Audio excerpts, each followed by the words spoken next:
Hello बच्चों, बहुत बहुत स्वागत है आप सभी का आपके अपने चैनल कक्षा गणित में। बच्चों, आज इस खास वीडियो में हम आपके सभी डाउट्स जो आपने Q&A वीडियो में पूछे थे वहां पर हमने उसके जवाब नहीं दे पाए थे, लेकिन आज वो सभी जवाब जो आपके कुछ डाउट्स थे उनके सभी प्रश्नों के जवाब यहां पर हम देंगे। ठीक है, तो जिसमें बिना नॉन स्टॉप ऐसे समझो किसी बिना रुकावट के हम स्टार्ट करते हैं। पहला क्वेश्चन ये पूछा है निशा बघेल ने, बहुत ही सिंपल और बहुत सिंपल क्वेश्चन पूछा है। इन्होंने कहा है कि समाकलन करना है sin 6x plus cos 6x, ये समाकलन करना है। देखो, इन्होंने पूछा था कि sin 6x, इन्होंने पूछा था कि समाकलन करके बताओ sin 6x plus cos 7x, इसका समाकलन करके पूछा था, है ना। इसका समाकलन पूछा था। सिंपल सा काम। क्या करते हैं, जब दो फलन हमें दिए जाते हैं योग अथवा अंतर के रूप में, ठीक है, दो फलनों का योग हो अथवा दो फलनों का अंतर हो, तो दोनों फलनों का अलग अलग हम समाकलन कर देते हैं। लेकिन कभी गुणा का जब चिन्ह बीच में होता है तो दो फलनों का गुणनफल वाला अर्थात खंडसा समाकलन लगाते थे। ठीक है, यहां पर आपको क्या करना है, इस समाकलन यहां पर इस पहले वाले फलन का अलग समाकलन करना है, यहां पर ये दूसरा फलन जो दिया गया है cos 7x, इसका अलग समाकलन करना है, और फिर सीधा सीधा समाकलन तो जानते ही हो, sin 6x का समाकलन, है ना। sin 6x का समाकलन करने के लिए अगर 6x को t मानोगे तो dx बराबर 1/6 dt हो जाएगा, या फिर इसको सीधा सीधा बिना ही प्रतिस्थापन के इसको कर सकते हो, sin 6x का समाकलन माइनस cos 6x लिखो, यहाँ 6 से गुणा है तो इसलिए यहाँ 6 से भाग कर दो, सीधा काम खत्म। इसी प्रकार यहाँ भी देखो, cos 7x लिखा है तो इसका समाकलन sin 7x लिखना है, 7 से भाग करना है और एक कांस्टेंट लगा देना है, बस समझो आंसर, सीधा सीधा एकदम। ठीक है, छोटा सा प्रश्न था। चलिए, बहुत अच्छी बात है। एक और आगे दूसरा प्रश्न है हमारे पास। ये आदित्य कुमार प्रजापति पूछ रहे हैं कि -1 से 3/2 इसकी लिमिट दी गई है और मॉड में फंक्शन दिया गया है x sin πx dx, इसका समाकलन करके बताना है। देखिए, यहां पर एक दूसरा जो प्रश्न है वो इस प्रकार से है कि भाई हमें समाकलन करके बताना है -1 से 3/2। क्या लिखा है इन्होंने, -1 से 3/2, इसका हमें समाकलन करना है। मॉड में लिखा है x sin πx dx। ठीक है, एक बार देख लेते हैं, x sin πx dx का समाकलन करके बताना है। ठीक है, इसको देखो, समझो कैसे करना है। इसको भी हम i बराबर लिख लें। ठीक है बच्चों, जैसा कि आपको पता है कि जब मॉड फलन होता है तो ये वैल्यू प्लस की भी हो सकती है, ये वैल्यू माइनस की भी हो सकती है। माइनस की कब होगी, प्लस की कब होगी? देखो, यहां पर आपको समझना है इस तरीके से कि ये वैल्यू अगर प्लस की है तो अंतराल क्या होगा। देखो ध्यान दें, ये कह सकते हैं कि ये कह सकते हैं कि x sin πx, इसका मान 0 से बड़ा, अर्थात प्लस वैल्यू इसकी हो सकती है कब, जब x का मान ये आपका -1 से लेकर के और 1 तक हो।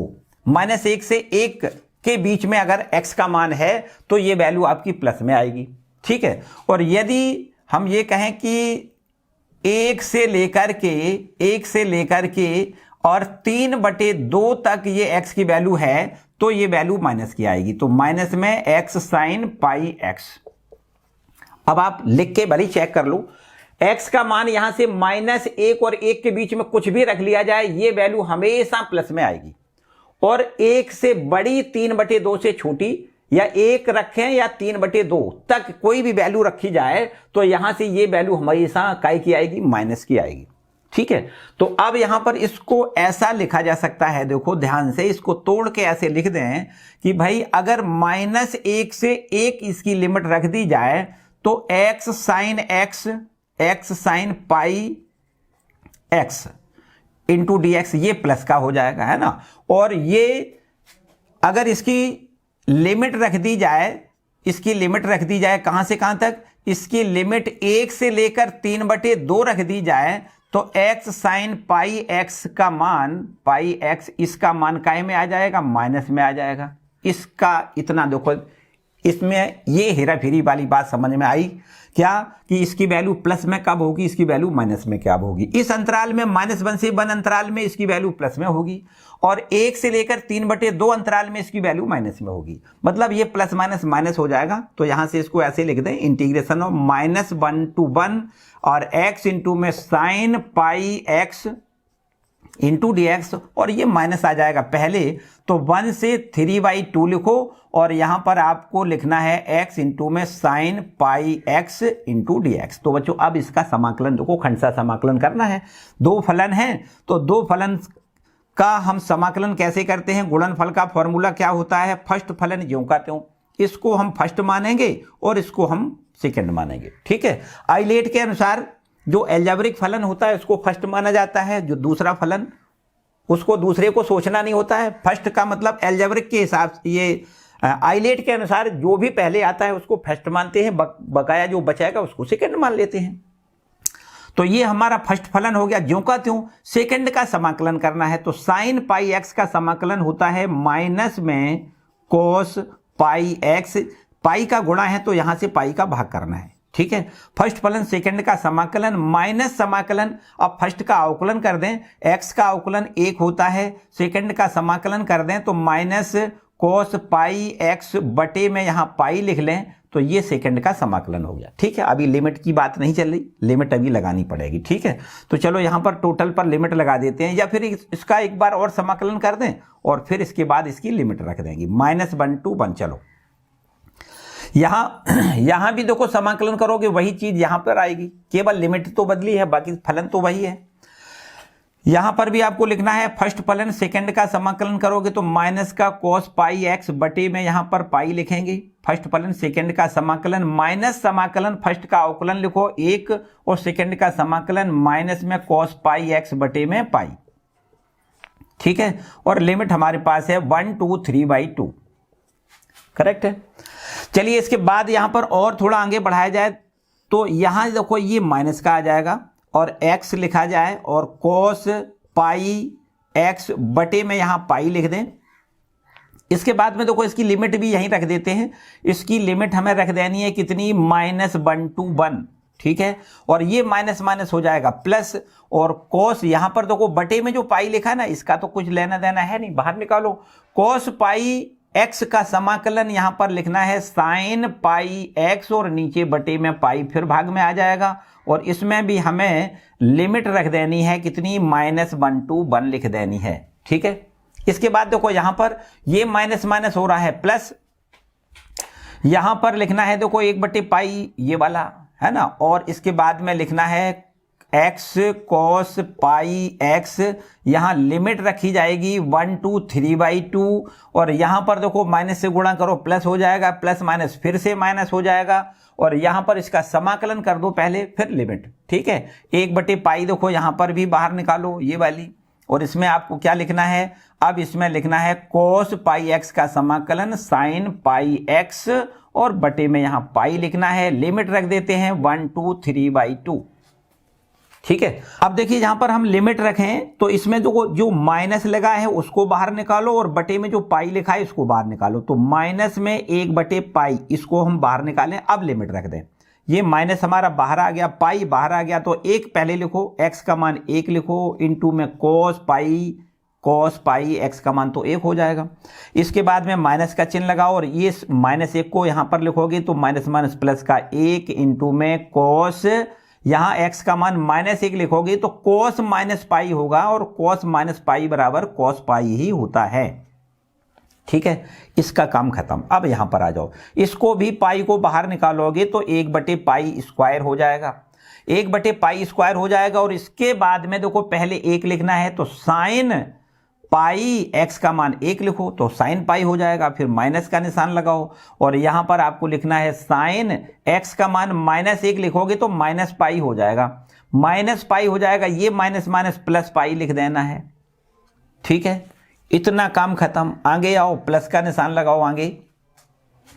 यहां पर देखो 1/पाई लिखा है, ये ज्यों का त्यों रहेगा। 3/2 पहले लिखो, x का मान 3/2 इंटू में कोस, ये पाई लिखा है, पाई को आप पाई लिखा रहने, लेकिन x का मान 3/2 लिखना पड़ेगा।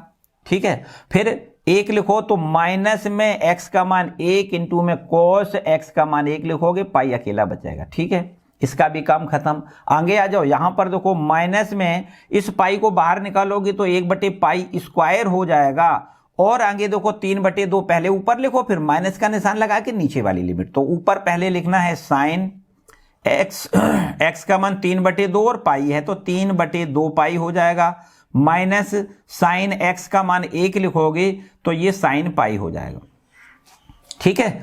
चलिए इसको और आगे बढ़ाओ इस तरीके से, देखो माइनस में 1/पाई, cos पाई का मान कितना होता है, cos पाई का मान का मतलब है cos 90 प्लस 90 मतलब साइन 90 माइनस 1 लिख दो, इसका मान होता है -1 प्लस यहां पर भी इसका मान क्या लिखना है -1, ठीक है। ये हमें देखो -1 इसका मान, -1 इसका मान, तो माइनस का 2 सीधा सीधा, ठीक है।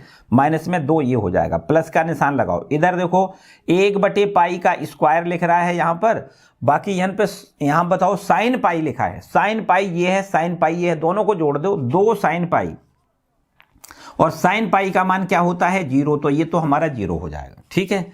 इसके बाद प्लस का निशान लगाओ, 1/पाई लिखो, आगे दे यहां पर देखो 3/2 है, 3/2 cos 3π/2 बताओ कितना होगा, 9 × 27 180 प्लस थीटा cos 90 ये 0 हो जाएगा, ठीक है। इसको 0 लिख दो, और माइनस में cos पाई का मान -1 तो ये हमारा +1 हो जाएगा, ठीक है। चलिए बहुत अच्छी बात है, -1/पाई² लिखो, आगे साइन 3π/2, साइन 270 का मान बताओ, साइन 270 180 प्लस थीटा साइन 180 तो ये साइन 90 हो जाएगा, साइन 90 का मान 1 होता है ना, 180 माइनस में हो जाएगा, माइनस का 1, इसको लिखो -1 और माइनस साइन पाई, तो साइन पाई का मतलब 90 प्लस 90 cos 90, इसको 0 लिख दो, ठीक है। इसके बाद देखो यहां पर सीधा सीधा माइनस का 2 तो ये है, माइनस के साथ गुणा करोगे तो 2/पाई आएगा, माइनस माइनस प्लस हो जाएगा, 2/पाई यहां पर। इसका तो यहां पर देखो शून्य के साथ गुणा पूरा शून्य, और जैसे ही शून्य का गुणा करोगे ये पूरा शून्य हो जाएगा, ठीक है, 0। यहां पर भी ये 0 हो गया, 1/पाई का 1 में गुणा करोगे तो प्लस में क्या लिखना है पाई, 1/पाई लिखना है, क्या लिखना है 1/पाई लिखना है। इसके बाद में यहां पर बताओ माइनस माइनस प्लस हो जाएगा, ये प्लस हो जाएगा, और यहां पर आपको 1/पाई² लिखना है, 1/पाई² लिखना है, ठीक है। अब इसको सबको जोड़ के बता दो कितना होगा, 3 2 और 1 3, 3/पाई प्लस में 1/पाई का स्क्वायर, यही बच्चों इसका आंसर है, ठीक है, यही इसका आंसर है। क्लियर है बच्चों। बस पहले एक अलग अलग भी कर सकते हो, पहले इससे को हल कर लो ना, और इसके बाद इसकी लिमिट जो ये है वही तो ये है, केवल लिमिट तो बदली है, लिमिट बाद में रख लो, है ना। तो इस तरीके से हमने इसका आंसर निकाला है 3/पाई प्लस 1/पाई का स्क्वायर, करेक्ट है बच्चों। तो इस तरीके से इसको हल करना है, क्लियर है। चलिए एक और अगला प्रश्न देखते हैं। इसके बाद देखो अगला प्रश्न है, ये उपदेश राठौर ये पूछ रहे हैं, एक लंबा चौड़ा सा इबारती प्रश्न है, तो कोई इसको रब कर लेते हैं। है तो बिल्कुल आसान प्रश्न, लेकिन थोड़ा सा लंबा चौड़ा लिखा हुआ है, देखो ध्यान दें। इनका प्रश्न है, ये कहते हैं किसी गांव की जनसंख्या की वृद्धि की दर किसी भी समय उस गांव के निवासियों की संख्या के समानुपाती है ना, ठीक है, बिल्कुल सही है। यदि सन 1999 में गांव की जनसंख्या 20,000 थी, सन 2004 में 25,000 थी, तो ज्ञात करिए कि सन 2009 में गांव की जनसंख्या क्या होगी, ये पूछ रहे हैं उपदेश राठौर जी। देखो समझो बहुत ध्यान से, इन्होंने कहा है कि गांव की जनसंख्या की वृद्धि की दर किसी समय गांव की निवासियों की संख्या के समानुपाती है। मान लिया गांव की जनसंख्या 22 है, कभी हमने मान लिया किसी समय कि माना, इसको ऐसे लिख लें, माना किसी समय टी पर, मान लिया टी समय पर, ठीक है, गांव की जनसंख्या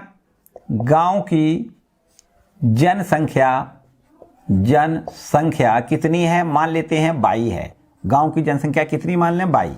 मान लिया कि किसी समय t पर गांव की जनसंख्या 22 है और दिया ये गया है, यहां पर ऐसा दिया गया है कि गांव की जनसंख्या की वृद्धि दर, इसको कैसे लिखेंगे, dy/dt।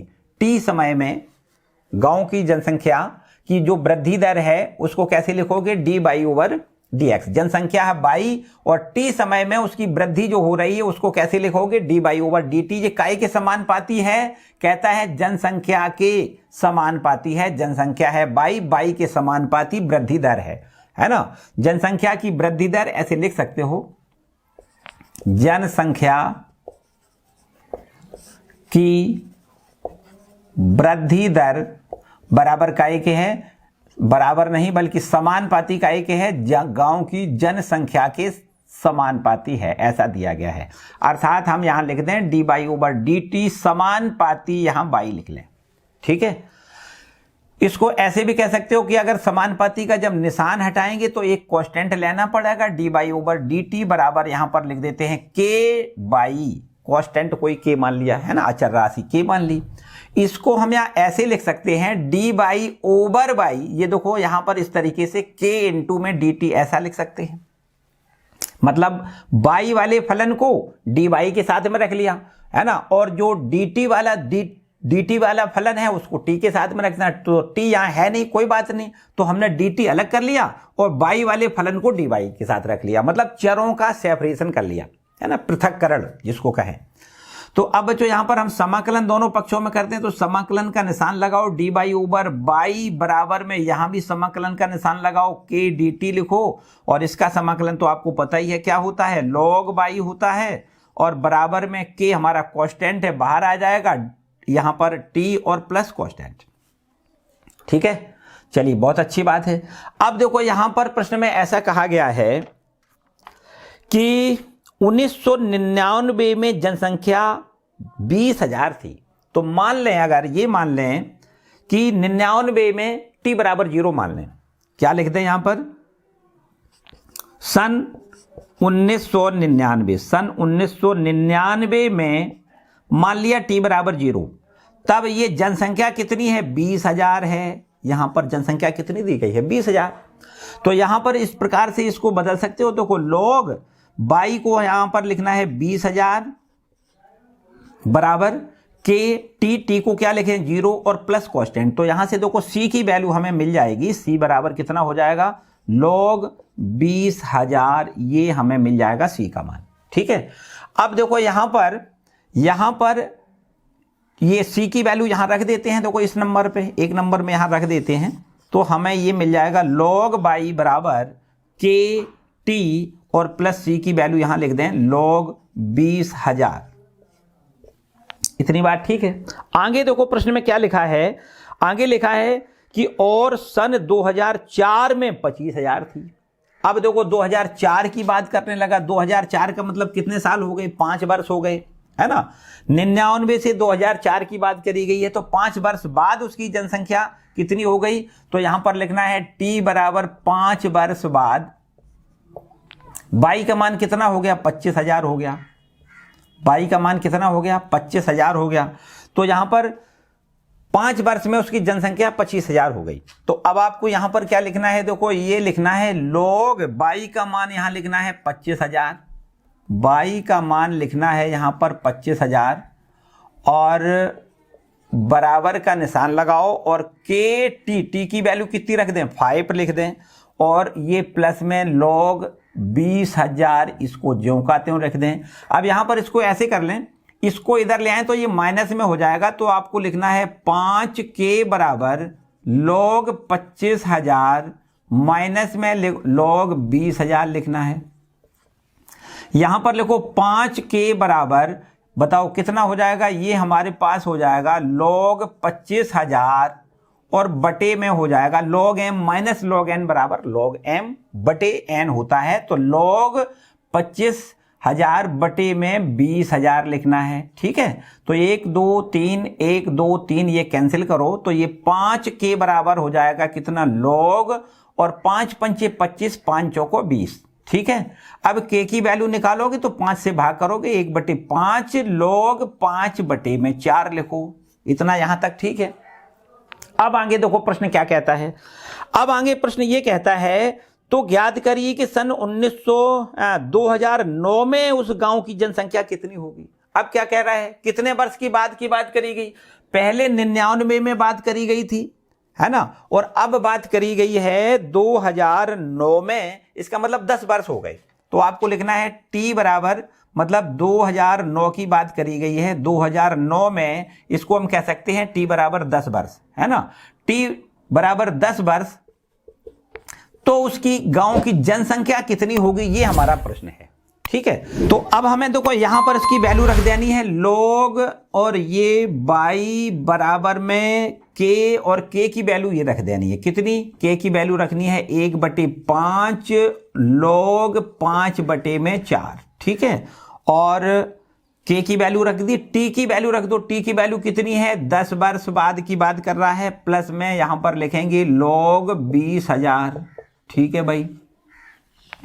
इसके बाद यहां पर देखो log y बराबर, यहां पर आपको लिखना है 1/5, यहां पर लिखना है 1/5, और इधर है हमारे पास 5 एकम 5, 5 दूनी 10, ये 2 बार काट लो, है ना। तो ये हमारे पास हो जाएगा कितना, ये हो जाएगा 2 इंटू में log 5/4, और प्लस में यहां पर लिखना है log 20,000 लिखना है। ठीक है, इसके बाद देखो एक काम और करना है, यहां पर log y बराबर, इसको यहां 2 यहां से हटाओ तो 2 यहां पहुंच जाएगा घात पर, इसको हम यहां लिख सकते हैं log 5/4, और इसका स्क्वायर लिख दें, और प्लस में log यहां पर लिखेंगे 20,000।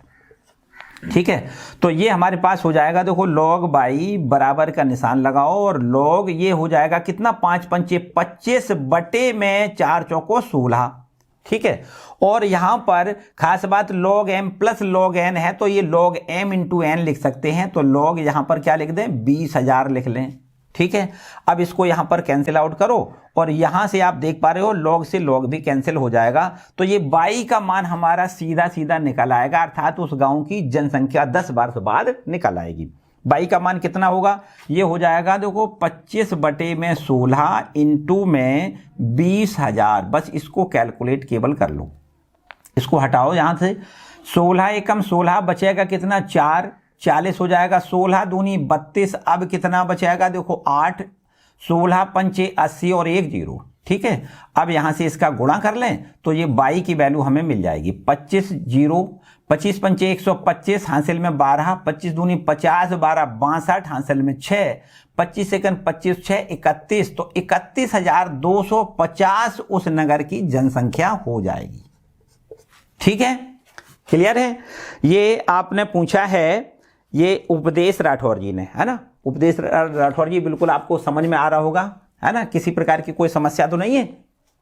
चलिए, तो इसके बाद बच्चों एक प्रश्न है हमारे पास, इन्होंने पूछा है सिद्धू मूसेवाला। ठीक है भाई, बहुत अच्छी है सिद्धू मूसेवाला। देखो भाई आपका क्या प्रश्न है,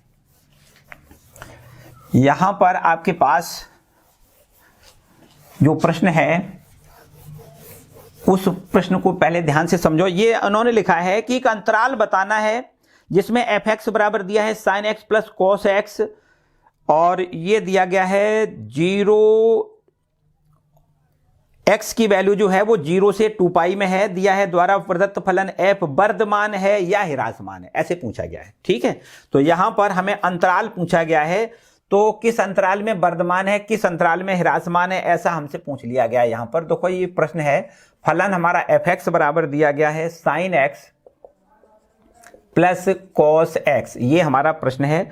fx बराबर sin x plus cos x, और ये अंतराल दिया गया है 0 less than equal to x less than equal to 2 pi, मतलब x का जो मान है वो 0 से लेकर 2 पाई तक, है ना, 0 से 2 पाई तक x का मान है। तो इस अंतराल में हमसे कहता है कि किस अंतराल में वर्धमान है, कहां पर ह्रासमान है, कहां पर वर्धमान है, ऐसे कहा है। तो बच्चों वर्धमान या ह्रासमान के लिए आपको पता है क्या करते हैं, यहां पर हम इसका पहले डेरिवेटिव निकालते हैं, f डैश x का मान sin x का अवकलन कर देते हैं, cos x हो जाएगा, cos x का अवकलन होता है sin x minus sin x। ठीक है, तो वर्धमान या ह्रासमान निकालने के लिए क्या करते हैं, यहां से एक अंतराल ज्ञात करने के लिए हम इसका डेरिवेटिव, जो फर्स्ट डेरिवेटिव निकलता है उसको 0 के बराबर लिख लेते हैं। ठीक है, और इस प्रकार से यहां पर cos x माइनस में sin x बराबर हम यहां पर 0 लिखेंगे। इसके बाद यहां पर देखो, अगर इस प्रकार इसको पक्षांतर कर लें, इधर जाए तो ये हो जाएगा हमारे पास sin x बराबर में cos x हो जाएगा, या इसको डिवाइड करके ऐसे लिख सकते हैं tan x बराबर 1। ठीक है, अब बच्चों अगर tan x का मान 1 है तो आपको पता है x का मान कहां पर, π/4 पर 1 होता है, और साथ साथ में 5π/4 पर भी 1 होता है।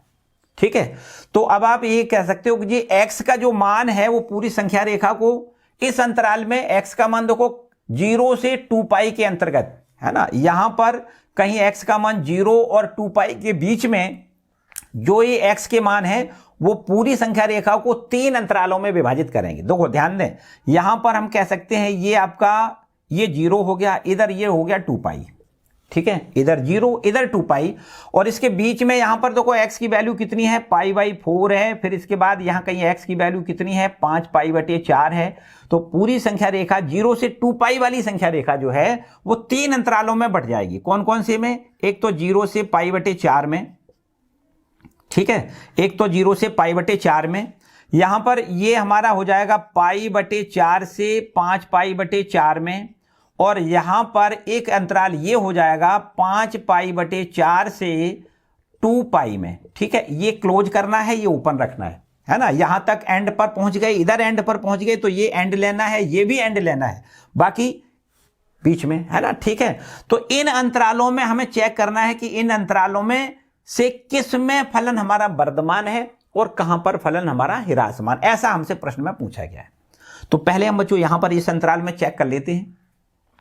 यहां पर इस अंतराल में ऐसा कोई एक बिंदु ढूंढो जिससे हमें dy अर्थात ये f' जो फर्स्ट डेरिवेटिव है, इस फर्स्ट डेरिवेटिव का मान अगर प्लस में मिलता है तो फलन हमारा वर्धमान है, और माइनस में मिलता है तो फलन हमारा ह्रासमान है। ऐसा ही तो है।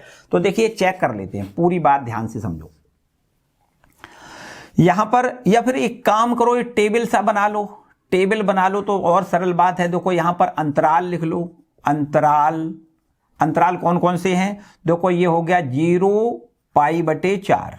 ठीक है, 0 से π/4 एक तो अंतराल ये है, दूसरा अंतराल हो गया π/4 से 5π/4 एक अंतराल आपका ये है, तीसरा अंतराल है 5π/4 से 2π एक अंतराल आपका ये है। ठीक है, इस अंतराल में इसका देखो जो f' है इसकी वैल्यू निकालो। f' कितना है, f' बराबर है हमारा cos x minus sin x, ये है। ठीक है, अब देखो ध्यान से, यहां पर देखो बच्चों ध्यान से देखो कि इस अंतराल की बात करी जाए 0 से आगे 0 या फिर 0 से आगे π/4 तक, मतलब 45 तक, इसके बीच में कोई ऐसा बिंदु ढूंढ लो जहां पर आप इनके मान ज्ञात कर सकते हो। मान लिया हमने π/6 मतलब 30 अंश पर दोनों की वैल्यू हमें पता है कि नहीं, है ना। तो हम यहां इस अंतराल में कोई बिंदु ढूंढें, ये मान लिया 30 है तो cos 30 का मान क्या होता है, √3/2 माइनस sin 30 का मान कितना होता है 1/2। अब बताओ ये बड़ा है या ये है, ये बड़ा है, बड़ा में से छोटा घटाया जाएगा तो प्लस वैल्यू आएगी। इसका मतलब इस अंतराल में f' का जो मान आएगा वो प्लस में आएगा, अर्थात 0 से बड़ा होगा। जब 0 से बड़ा होता है तो यहां पर इस अंतराल में क्या कहोगे, फलन हमारा वर्धमान है। क्लियर है कि नहीं? अच्छा भाई ठीक है, क्लियर है। अब यहां पर बताओ इस अंतराल में बोलो 5π/4 से 5π/4 वाले अंतराल को देखो ध्यान से। तो यहां पर बताओ कि f' का मान प्लस में आ रहा है कि माइनस में आ रहा है। तो बच्चों अगर हम ये कहें कि π/4 मतलब 45 से आगे बढ़ जाओ, 45 से आगे बढ़ जाओ मतलब हम 60 मान लेते हैं। अब 60 पर चेक कर लो भाई, cos 60 का मान कितना होता है 1/2 माइनस sin 60 का मान कितना होता है √3/2। अब बताओ ये माइनस की वैल्यू बड़ी हो गई, माइनस की बड़ी प्लस की छोटी, मतलब ये माइनस में आएगा। मतलब सीधा कि f' का जो मान होगा वो क्या है, काय में आएगा, 0 आएगा, 0 से छोटा आएगा। इसी प्रकार बिल्कुल इस अंतराल में भी चेक करो, इस अंतराल में चेक करो तो यहां पर इस अंतराल में भी वही बात है कि f' का मान आप चेक करोगे तो 0 से बड़ा आएगा। तो बच्चों किन किन अंतरालों में वर्धमान है, किन किन अंतरालों में ह्रासमान है, तो आप कह सकते हो कि इस अंतराल में और इस अंतराल में वर्धमान है, दोनों अंतरालों में क्या है, वर्धमान है, और जो बीच में अंतराल दिखाई दे रहा है उसमें फलन हमारा ह्रासमान है। यहां भी आपको लिखना है वर्धमान, ठीक है। वर्धमान कहें या वृद्धिमान कहें, दोनों एक ही बातें हैं, जो भी आप लिखना चाहो कोई बात नहीं, ठीक है। वर्धमान यहां पर है और यहां पर आपका क्या है, ह्रासमान है, ठीक है। और यहां भी आपका वर्धमान है, वर्धमान है, ठीक है। ये भी आपका वर्धमान है, ऐसे, ठीक है। यहां इन दोनों अंतरालों में वर्धमान है और इस अंतराल में क्या है, ह्रासमान है। क्लियर है बच्चों, है ना। तो यही हमसे पूछा गया था कि इस 0 से पाई के बीच में कौन से ऐसे अंतराल हैं जिनमें ये फलन हमारा वर्धमान, कहां पर वर्धमान है, कहां पर ह्रासमान है। तो इस अंतराल में वर्धमान है, इस अंतराल में वर्धमान है, और बीच का ये अंतराल दिखाई दे रहा है π/4 से 3π/4 के बीच में जो भी राशियां आ रही हैं, इस अंतराल में फलन हमारा ह्रासमान है। क्लियर है, चलिए बहुत अच्छा। तो ये भाई सिद्धू मूसेवाला इन्होंने दिया था ये प्रश्न, है ना। ये उम्मीद करता हूं कि आपको अच्छे से समझ में आ गया होगा। इसके बाद हमारे पास एक और प्रश्न है, भावेश प्रयागराज इन्होंने दिया है। ये देखो समाकलन से ही है और समाकलन के प्रगुण से संबंधित है। देखो यहां पर इसको भी कर लेते हैं।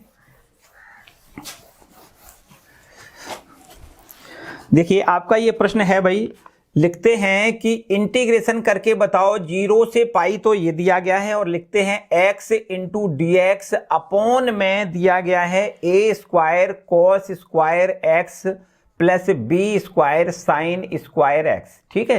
ये काफी बार पीछे पूछा गया है सवाल, हालांकि आपकी एनसीईआरटी बुक में शायद नहीं है, लेकिन पूछा बहुत बार गया है, ठीक है। तो समझ लेते हैं, देखो कैसे आपको करना है बच्चों। यहां पर एक सीधी बात तो यह है कि पहला काम तो वो प्रगुण लगाने वाला है भाई, 0 से a वाली है ना प्रॉपर्टी, उसको हम यहां पर लगा देते हैं इस प्रकार से कि 0 से पाई, यहां x की जगह पर क्या लिखना है, पाई minus x into d x.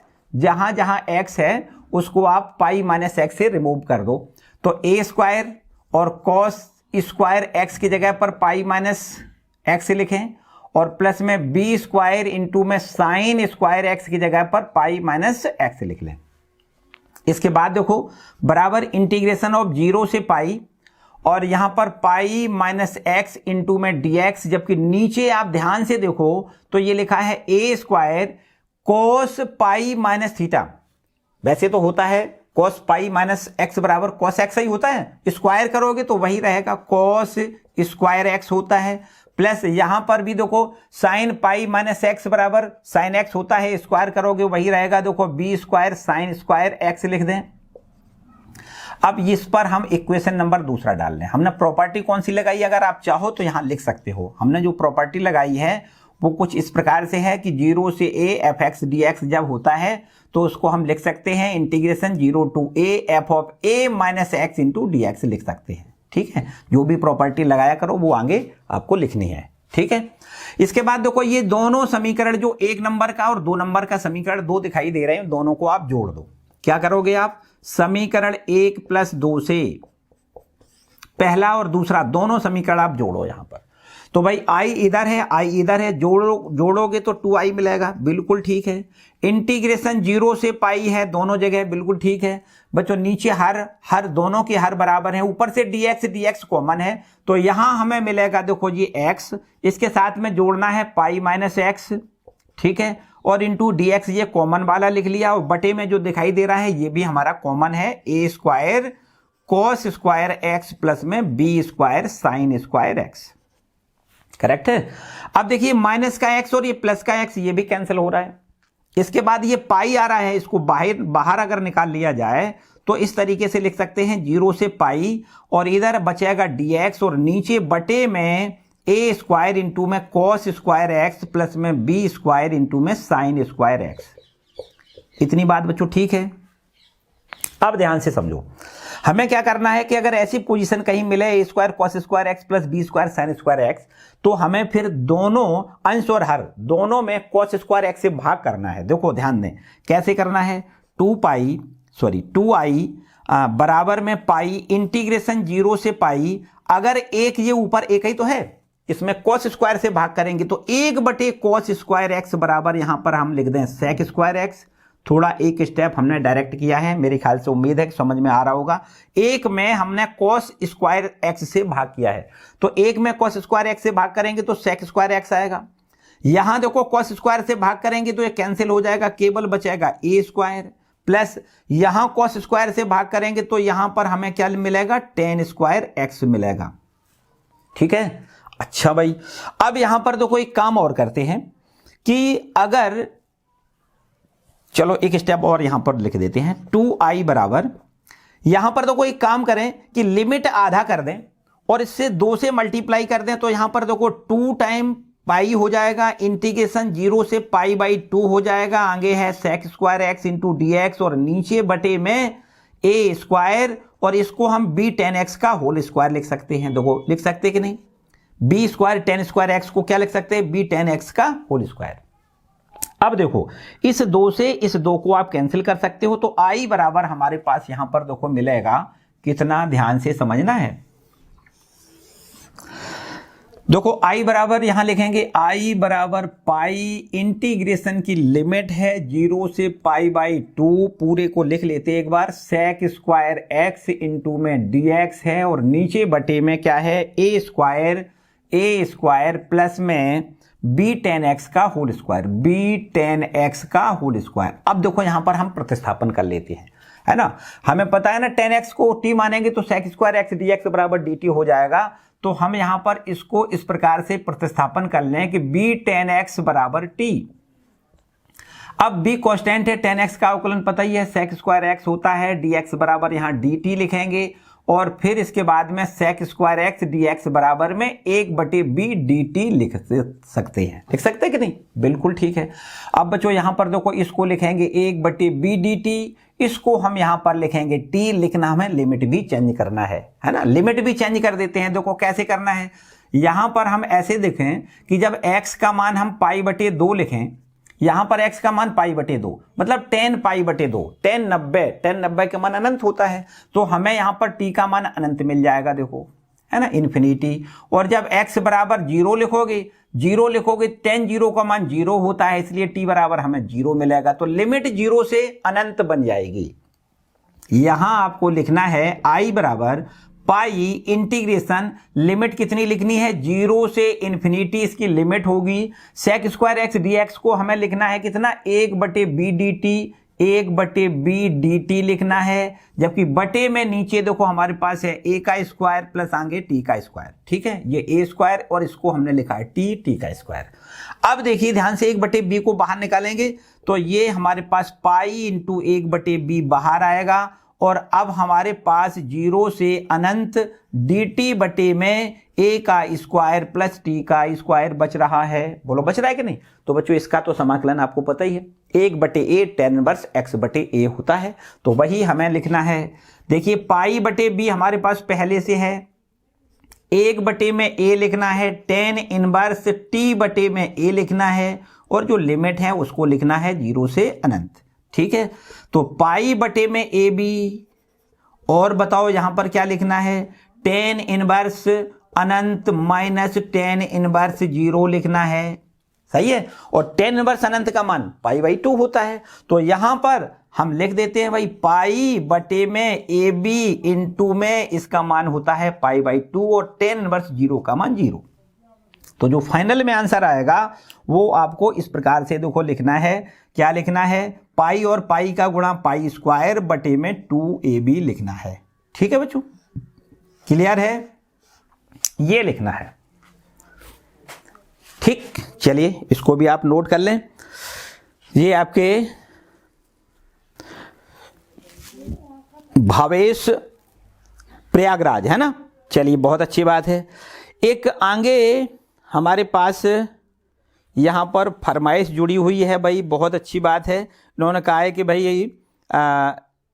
ये 3 साल के प्रीवियस ईयर के पेपर करा दो बच्चों, बिल्कुल एकदम स्टार्ट होने वाले हैं, कतई परेशान ना हो, स्टार्ट होने वाले हैं, बिल्कुल एकदम कंप्लीट स्टार्ट करेंगे एकदम। ठीक है, इसके बाद में रमेश रॉक ये पूछते हैं एक समाकलन कई प्रश्न है, सारे प्रश्न बच्चों सब लोगों ने समाकलन कई पूछ डाले यार, है ना, तो चलो अच्छी बात है। बच्चों और भी प्रश्न अगर आपके कोई डाउट्स आ रहे हैं तो जरूर हमसे पूछिएगा, और अगला वीडियो बनाएंगे बिल्कुल, अगर आप पूछोगे तो सभी प्रश्नों के जवाब देंगे, ठीक है। चलिए आगे आपके पास हैं, ये इन्होंने पूछा है, रमेश रॉक हैं, इन्होंने पूछा है समाकलन करना है अंडर रूट कॉट एक्स और प्लस में अंडर रूट टेन एक्स और इंटू डी एक्स। ये है बच्चों आपका प्रश्न। चलो भाई देखते हैं, बहुत बढ़िया प्रश्न है, बहुत बढ़िया प्रश्न है। देखो कैसे करना है, थोड़ा सा बड़ा हो सकता है, ध्यान से समझना है, लेकिन देखो समाकलन करना है, यहां से इन दोनों जगह से हम under root tan x common ले लेते हैं। अगर under root tan x common ले लिया जाए तो भाई यहां से तो भाग करोगे एक बनेगा, प्लस यहां भाग करोगे तो एक बटे में आएगा ना अंडर रूट टेन एक्स, उस अंडर रूट टेन एक्स जो बटे में आएगा उसको ऊपर ले जाओगे, कॉट एक्स हो जाएगा। तो अंडर रूट कॉट एक्स में अंडर रूट कॉट एक्स का जब गुणा करोगे तो सीधा सीधा पूरा कॉट एक्स आप लिख सकते हो इंटू डी एक्स। इतनी बात समझ में आई?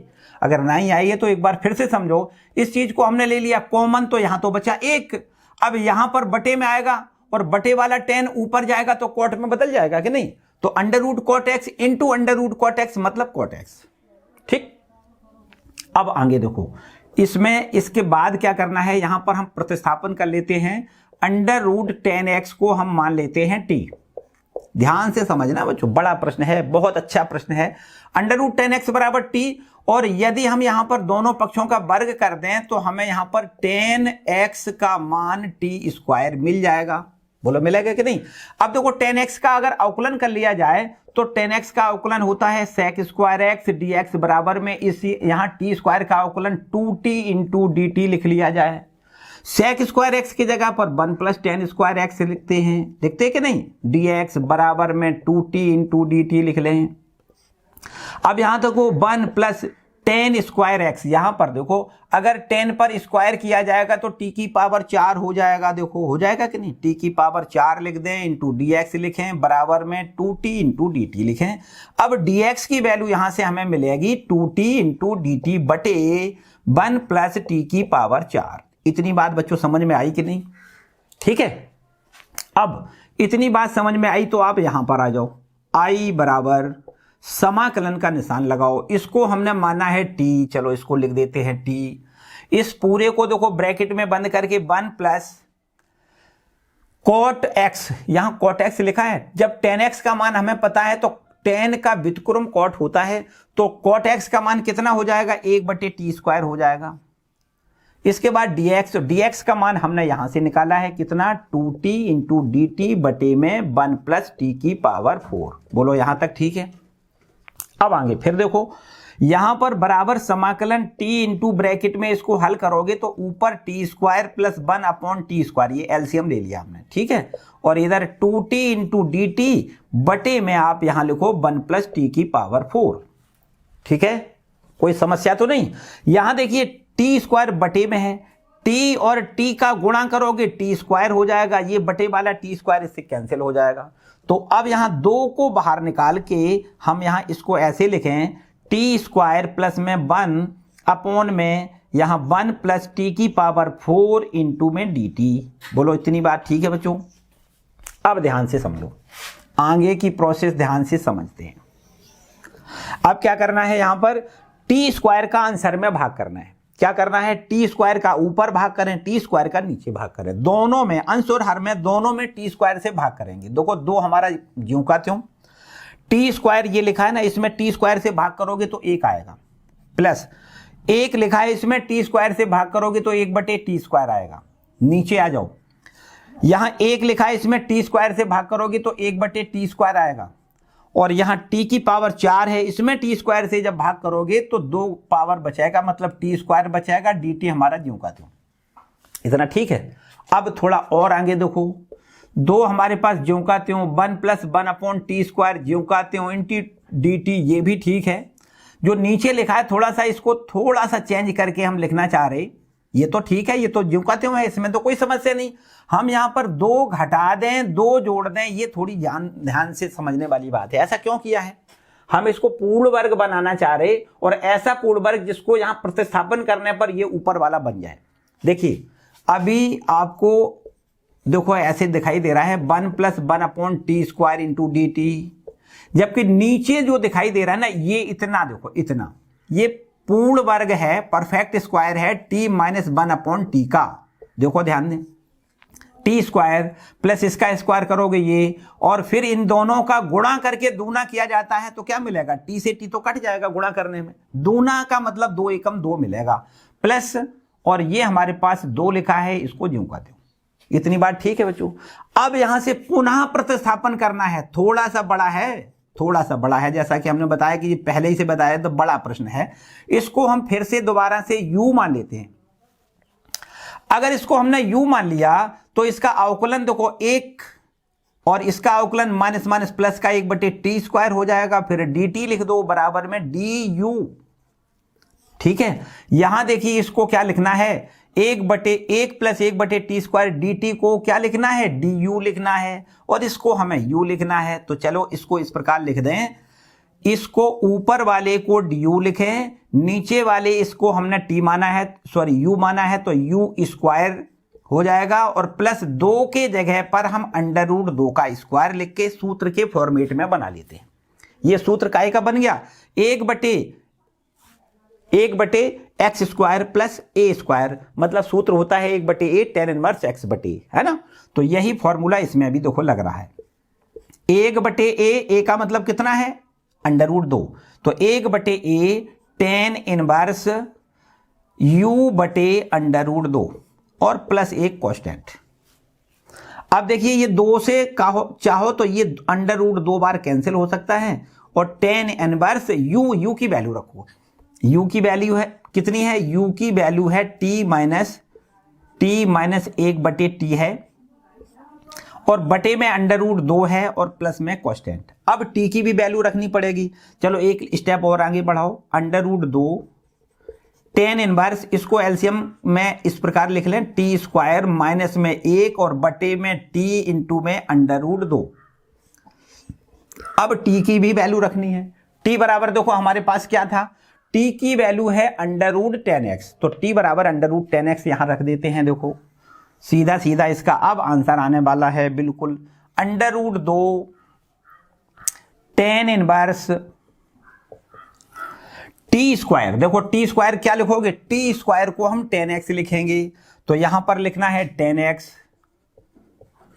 फिर माइनस में 1 लिखना है, बटे में √2 तो हमारे पास लिखा ही है, और t की वैल्यू भी √x लिखनी है, तो इसको भी √ के अंदर लिख दें। ठीक है, 10x अंदर √ के अंदर रख दें, और प्लस एक कांस्टेंट लगा देते हैं, ये वाला है ना। यही बच्चों इसका देखो सीधा सीधा आंसर है। ठीक है, थोड़ा बड़ा सा था, ठीक, बहुत बार ये भी पूछा गया है, इसको आप वैसे मेरे ख्याल से एनसीईआरटी बुक में आपकी ये प्रश्न है, और ये शायद एग्जाम्पल में है। ठीक है, चलिए इसके अंत में बच्चों एक प्रश्न और है, ये बहुत आसान प्रश्न है, आदित्य प्रजापति जी हैं, उन्होंने पूछा है, ऊपर भी शायद आदित्य प्रजापति एक प्रश्न पूछा था, और अब फिर से देखो प्रश्न पूछा है, इसको रब कर लेते हैं। ये अंतिम प्रश्न देखो है इसका। ठीक है, देखिए सिंपल सा प्रश्न है इनका। इन्होंने पूछा है कि समाकलन पूछा गया है, देखो यहां भी इन्होंने भी समाकलन पूछ लिया, सभी लोगों ने समाकलन के प्रश्न पूछे हैं, x इंटू √x और प्लस में लिखा है x² इंटू dx, इसका मान बताओ। तो ये तो बच्चों बिल्कुल आसान सा प्रश्न है, बिल्कुल एकदम आसान। इन्होंने जो पूछा है प्रश्न ये भी आपका इसी टाइप का ही है। देखो 2 फलन दिए गए हैं, अलग अलग दोनों फलनों का समाकलन करना है, बीच में प्लस का चिन्ह है, तो इसको ऐसे करोगे x into √x into dx, अलग एक प्रश्न बन गया, और यहां पर x² इंटू dx एक अलग प्रश्न हो गया, है ना, 2 प्रश्न आपके हो गए। तो भाई यहां पर क्या करना है, देखो x की पावर 1 ये है, आधा ये है, तो हम कह सकते हैं 3/2 पावर है, ये समझो। अभी समाकलन नहीं किया है, अब समाकलन की बारी आती है। देखो अब समाकलन करेंगे। ठीक है, x की पावर n का फॉर्मूला क्या होता है, x की पावर n का फॉर्मूला समाकलन x पावर n का अगर हमें समाकलन करना हो तो इसका आंसर हमें क्या क्या देना होता है, x की power n+1 divided by n+1 और प्लस कांस्टेंट, यही तो होता है। तो बस इसी फॉर्मूले का यहां पर प्रयोग करना है। देखो इसको n मानो तो यहां पर हमारे पास इसका आंसर क्या होगा, 3/2 प्लस 1 और इतना ही भाग करते हैं, जो भी पावर होती है उसी का भाग कर लेते हैं। प्लस यहां पर x की पावर 2 है, एक जोड़ो 3 हो जाएगा, 3 का ही यहां पर भी भाग दे देना है और प्लस कांस्टेंट लिख देना है, आंसर हो गया। बस बहुत खास सवाल नहीं है, छोटा ही सा सवाल है। x पावर यहां पर लिखना है 5/2 और इसके बाद यहां पर भी लिखना है 5/2 प्लस में x का क्यूब बटे में 3 प्लस कांस्टेंट। तो इस तरीके से 2 ऊपर पहुंच जाएगा, 2/5 इंटू एक्स की पावर 5/2 प्लस में x का क्यूब बटे में 3 और प्लस कांस्टेंट, ये है बच्चों इसका आंसर। ठीक है, तो ये कुछ प्रश्न थे जो आपने Q&A वाली वीडियो में हमसे पूछे थे। बाकी अगर और भी कोई प्रश्न आपके ऐसी कोई समस्या में हैं जो आपको नहीं आ रहे हैं तो बच्चों आप कमेंट करके या फिर इंस्टाग्राम पर या फिर अपने ग्रुप में डाल के हमसे आप पूछ सकते हो। ठीक है, आज के लिए फिलहाल इतना ही रखते हैं। ठीक है, अब बच्चों जैसा कि हमने आपको बता दिया कि अनसॉल्व्ड पेपर बिल्कुल चालू होने वाला है। ठीक है, इससे अगला जो आपका वीडियो आएगा उसको अनसॉल्व्ड पेपर, उसमें आपको अनसॉल्व्ड पेपर मिलेगा। ठीक है, अनसॉल्व्ड पेपर की जो आप ख्वाहिश कर रहे थे, मांग कर रहे थे, वो आपको बिल्कुल एकदम चंद दिनों में मिलने वाली है। ठीक है, तो चलिए आज के लिए फिलहाल इतना ही रखते हैं। वीडियो को लाइक नहीं किया है तो जरूर करें, चैनल पर नए आए हैं तो चैनल को सब्सक्राइब जरूर कर लें। ठीक है, मिलते हैं अगले वीडियो में। खुश रहो, मस्त रहो और पढ़ते रहो। Bye bye.